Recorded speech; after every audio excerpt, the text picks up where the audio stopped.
मौत का नाम सुनकर उस आदमी की आंखें बड्डी हो गईं और कमरे में सन्नाटा छा गया। उस आदमी ने फिर आगे कहना शुरू किया।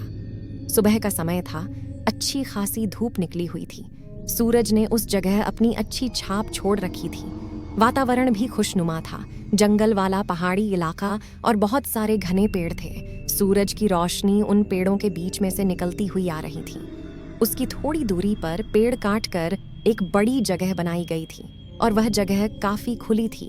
उस जगह पर सब सामान इधर उधर बिखरा हुआ था और सभी तरफ काम होने का शोर सुनाई दे रहा था। तो काफी सारे आदमी काम करने में लगे हुए थे। कोई पेड़ काट रहा तरफ खुदाई कर रहा था, तो कोई मिट्टी उठाकर ट्रक में डाल रहा था। इस तरह सब अपना काम करने में लगे हुए थे।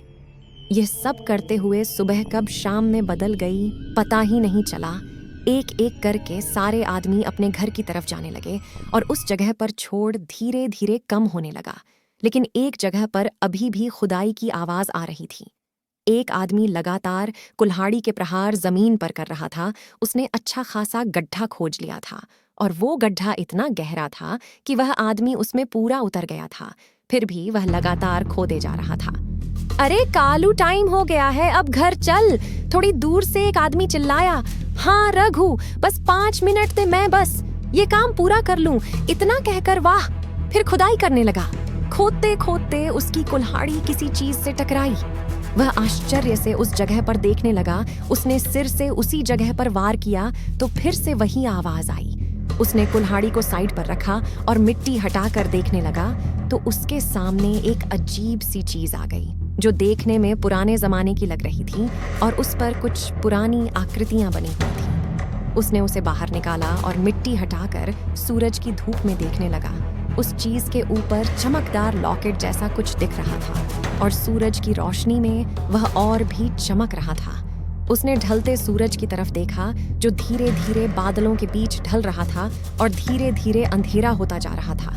उसने उस चीज को छुआ और उससे अलग करके अपने हाथ में लेकर देखने लगा। जैसे ही उसने उसे अलग किया, उसे एक जोरदार झटका लगा और उसके हाथ से वह गिर गया। उसके आंखों के आगे अंधेरा छाने लगा। उसे किसी की अजीब सी हंसी सुनाई दी। वह जमीन पर बैठ गया और अपनी आंखें खोलकर देखी तो वहां लॉकेट उसके हाथ में नहीं था। उसने अपनी आसपास नजर घुमाई तो एक अजीब सा सन्नाटा छाया हुआ था। उसने आसमान की तरफ देखा तो आसमान में काले बादल छाने लगे थे और काले बादलों ने सूरज को पूरा ढक लिया था। आसमान पूरी तरह से काले बादलों से ढका हुआ था और ठंडी हवाएं जोर जोर से बहने लगी थीं। तभी अचानक रघु की आवाज आई। अरे कालू, चल अब घर चलते हैं, लगता है कि बड़ा तूफान आने वाला है। एक हवा का ठंडा सा चौंका आया और उसके शरीर में कंपी दौड़ गई। उसके चेहरे पर अजीब सी घबराहट दिखाई दे रही थी और आसमान में जोरदार बिजली कड़कने लगी थी। जहां पर सुबह सूरज की रोशनी थी, वहां पर अब काले अंधेरे ने जगह ले ली थी। वहां खड़े होने की कोशिश कर रहा था, पर पता नहीं क्यों उसका सारा शरीर सुन पड़ चुका था। वह रघु को बुलाना चाहता था, पर उसके मुंह से आवाज ही नहीं निकल रही थी। तभी उसके सामने खड़े पेड़ों पर अचानक बर्फ की चादर बेचने लगी, जैसे वह पेड़ बर्फ का हो गया हो। यह दृश्य देखकर उसका मुंह पसीने से तरबतर हो गया। इस तरफ रघु ठंड की वजह से अपने हाथों को अपने शरीर पर लपेटकर खड़ा था और सोच रहा था कि अभी तक कालू आया क्यों नहीं। तभी अचानक उसे कालू की एक जोरदार चीख सुनाई दी और वह चौंक गया। वह तेजी से जंगल की तरफ भागा। इस तरफ कालू की आंखें फटी की फटी रह गई थीं और उसके मुंह से खून की धारा निकल रही थी। उसने नीचे अपने पेट पर देखा तो उसकी कुल्हाड़ी उसके पेट के आर पार निकल गई थी। तभी अचानक क्या हुआ और वह कुल्हाड़ी उसके पेट से निकल गई, जैसे उस कुल्हाड़ी को पकड़कर किसी ने उसके पेट से निकाल दिया हो। वह दर्द की वजह से फिर चिल्लाया। वह उठकर भागने की कोशिश करने लगा, पर दर्द की वजह से वह तेज भाग नहीं सकता था। इधर रघु उसका नाम पुकारता हुआ आवाज की तरफ भागता हुआ आ रहा था। कालू भागने की कोशिश कर रहा था। तभी 3-4 नुकीली कील उड़ती हुई आई और उसके पैर में घुस गई। वह एक बार फिर दर्द के मारे जोर से चिल्लाया। उसने सामने देखा तो रघु भागता हुआ उसकी तरफ आ रहा था। उसने इस ओर से उसका नाम पुकारा, पर पता नहीं क्यों वह ना तो उसकी आवाज सुन सकता था और ना ही उसे देख सकता था।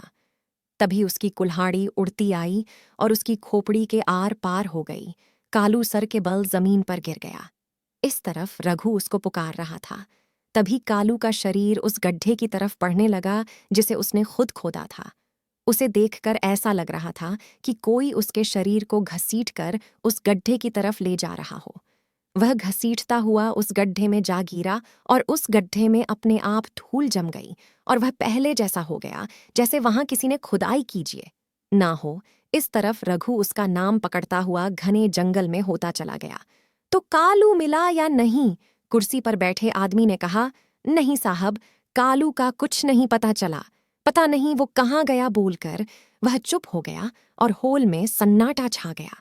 तभी अचानक कटाखक की आवाज आई और सबका ध्यान उस तरफ चला गया। सबने देखा तो पाया कि हवा की वजह से खिड़की खोल गई थी और बाहर से हवा अंदर आ रही थी। छोटू ने खड़े होकर खिड़की बंद की और पीछे के कमरे में लकड़ियां लेने चला गया। वह खुद इन सब की बात सुनकर कहीं खो सा गया था। वैसे जो आदमी कालू के साथ था वो कहाँ गया? वो यही है साहब, ये रहा कहाँ कर उसने एक आदमी की तरफ इशारा किया और वह खड़ा हो गया। उसने अपने चेहरे को कपड़े से ढक रखा था। जब तुमने कालू को खोजा तो तुम्हें क्यों नहीं मिला? नहीं जानता साहब, उसकी और मेरी दूरी कुछ ही फासले पर थी, लेकिन मैं उसे ढूंढ ही नहीं पाया। दर्द भरी चीखें सुनी, इसके अलावा कुछ नहीं, रघु ने डरते हुए कहा। बहुत अजीब बात है, यह एक आदमी अचानक ऐसे कैसे गायब हो सकता है? मैं आपको बोल रहा हूं साहब, वहां कोई शैतान का